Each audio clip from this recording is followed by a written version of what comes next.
NATO is not a genuine defensive alliance. It stopped being. I mean, some people would question if it ever was a genuine defensive alliance. If you go back to the origins of NATO, the first Secretary General, a guy named Lord Ismay, gave a famous quip that the purpose of NATO is to keep the Germans down, the Russians out, and the Americans in. There's nothing in there about a defensive alliance. It's a mechanism of European control. It's how the United States controls Europe. And it's always been that way.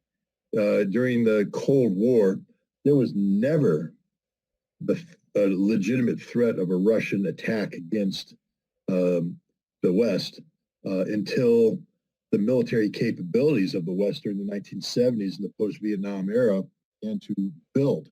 And Russia began to be concerned about the potential of a NATO first strike. And so that's when Russia revamped its war plans and came up with a plan in the late 1970s to reach the Rhine River in 6 days. But again, people look at that and say, see, proof the Russians were a threat. I'm like, no, that's the proof that you were the threat. And that was the Russian counter to your threat. NATO is not a defensive alliance. NATO is a mechanism of control. And we know this because we take a look at how the United States has used NATO in the post-Cold War environment. Uses a mechanism of offensive military operations against Serbia, uses a mechanism of offensive military operations in Iraq and Afghanistan and Libya.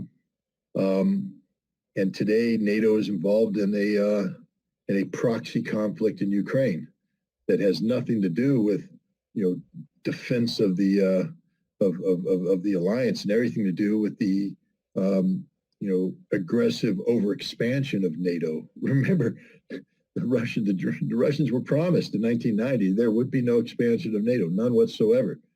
In 2008, William Burns, then the U.S. ambassador to Russia, today the current CIA director, made it clear that the Russian position on NATO expansion in Ukraine was no. No means no, yet means niet was the memorandum. And it foretold the problems that we're facing today. You can't say that what the Russians did took the United States or NATO by surprise when the Russians moved in on Ukraine in February, because we were provoking them the whole time. We were the ones provoking this crisis. We were the ones making the inevitability of Russian action so. I think, everybody should look at NATO right now and ask just the basic fundamental question, why? Why does it exist? And if you can't articulate a logical reason why, then maybe it's time we do away with NATO. If you take United States out of NATO, you see a bunch of toothless tigers. They can, you are a military expert, you know that. Do they have anything to say if United States is out, Turkey is out? Do they have any capability militarily? Even with the United States in, they don't have any capabilities. NATO is incapable of fighting the kind of war that's being fought in Ukraine today. NATO can't sustain the rate of artillery expenditures. NATO doesn't have enough tanks. NATO doesn't have enough trained men. NATO doesn't have anything. Their militaries are jokes. One by one, it's starting to come out that the British Army would run out of ammunition in a matter of days. The German Army would not be able to get out of the barracks. The French Army would be dead in a week. Even the American troops, as good as they are, there's not a sustainability factor. The General Cavoli, the head of the U.S. forces in Europe, the Supreme Allied Commander, recently said in the presentation to Sweden that the scope and scale of the violence ongoing in Ukraine was beyond the imagination of NATO. And so if NATO can't even imagine it, that means they haven't prepared for it, not trained for it, equipped for it. NATO cannot fight Russia today, cannot. And it's even worse for their aircraft. Everybody's saying, well, wait a minute, okay, we understand the ground forces might be bad, but, institutions like the Royal United Services Institute, the British military think tank, have come out and straight up said that NATO's air forces would get shot out of the sky day one, that they don't know how to operate in the environment that exists in Ukraine, where the Russians have sophisticated integrated air defenses. They have fighter aircraft that can shoot down the NATO aircraft at long distance. I think the air war would be over before it barely started, because the moment the planes take off from their bases in NATO, they're almost within radar range of the Russian air defense radars, and they're going to be picked off, killed, destroyed. NATO's got nothing except nuclear weapons. And of course, if we use nuclear weapons, then everybody the world has it, because we're all dead. We have advocated for the elimination of NATO because while it was put forward as a defensive alliance against the Soviet Union, after the Soviet Union collapsed in around 1990, rather than disband, NATO went in search of enemies. And also, since there wasn't a major military force to defend Europe against, it went on the offense. And so if we look at the history of NATO, the shameful history, in 1999, central to the bombing of Yugoslavia, then the bombing of Libya. And the mentality is, whenever possible, to just bomb people from the sky. And I shouldn't forget NATO's major role in the war on Afghanistan for so many years. And so the rationale was very tenuous.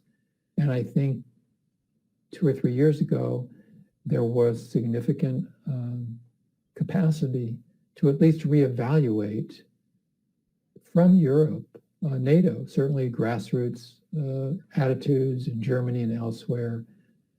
There was some possibility of modifying, if not ending, NATO and its role. It's run by demagogues who are serving the arms merchants, and it also is run by people who are basically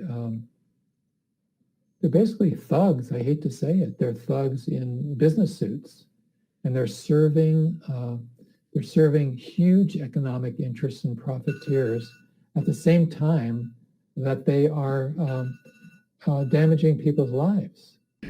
NATO itself is not strong in the sense of being strong from America.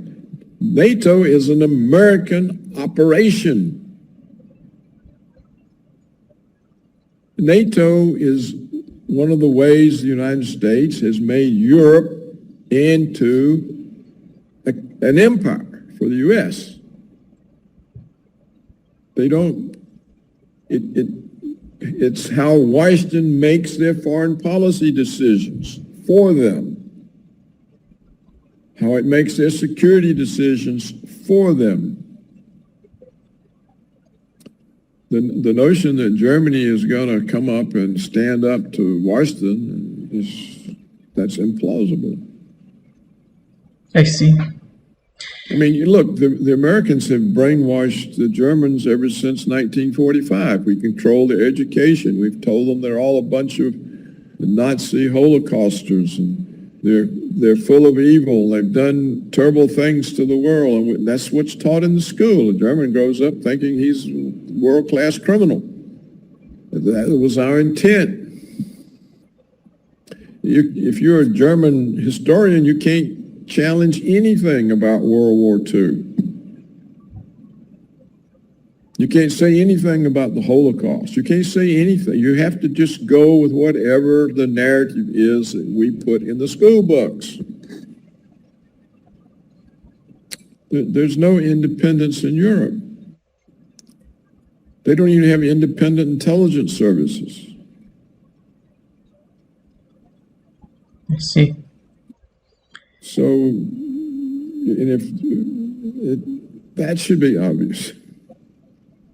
When does Europe ever voted against an American position in the UN?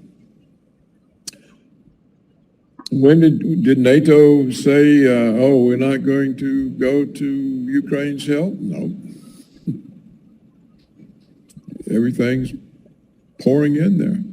See, and it's not just Western Europe, because the Americans put into the American empire what was the former Soviet empire, Eastern Europe, and even constituent parts of the former Soviet Union itself, and parts of former Russia are now in the American empire. Poland, Georgia, I mean everything but Serbia. I see. Romania, all of them. It's so. I think that there's a lack of realism, and it's leading the world to nuclear war. Is it going to remain like this? I don't know. I don't know. I don't know. Because Macron, if you know, Macron went to China. He said France is not the American vassal state. I know. Yeah, but it is. It is. It doesn't change the reality. Yeah. Well, it doesn't matter what anybody in Europe says. And they don't go against Washington. Look what's happened to France. It was a few years ago where we forced the French to cancel contracts they had with Russia, building some kind of ships. We forced them to cancel them, and even though it put huge numbers of French workmen out of jobs, and the French had to pay huge sums of money, billions of dollars, to the Russians for violating the contracts. Right after that, we brought charges against the big French bank, and we forced them to give almost all their capital to us. Well, we were going to do terrible things. The French government never did anything but go along with Washington. It let us destroy its shipbuilding industry. It let us literally destroy its biggest bank. I mean, what do? They do nothing. There were years ago, I had an opportunity to ask the Assistant Secretary of Defense for International Security Affairs in Washington, in his office. I said, how is it the United States always gets Europe to do what we want? Money, he said. I said, oh, you mean foreign aid? No. We give the leaders bagfuls of money. We own them. They report to us. That's the story. He didn't make it up. He actually didn't approve of it, but he couldn't do anything about it. Putin rejected in 2007 American hegemony, and so Russia is now an obstacle to hegemony. China's rose in 5 years instead of 50. What the CIA had told the government, 50 years, 5. So they have another obstacle to their hegemony, and they're primarily concerned with removing these obstacles. Maybe they think if they cause enough trouble and embarrassment, that Putin will be overthrown. Maybe they think that they cause enough trouble and embarrassment, the Chinese government will somehow be shaken up. The CIA has been very effective in coups. And they've overthrown a lot of governments. The Russian government allowed American and Western financed NGOs to operate in Russia for years.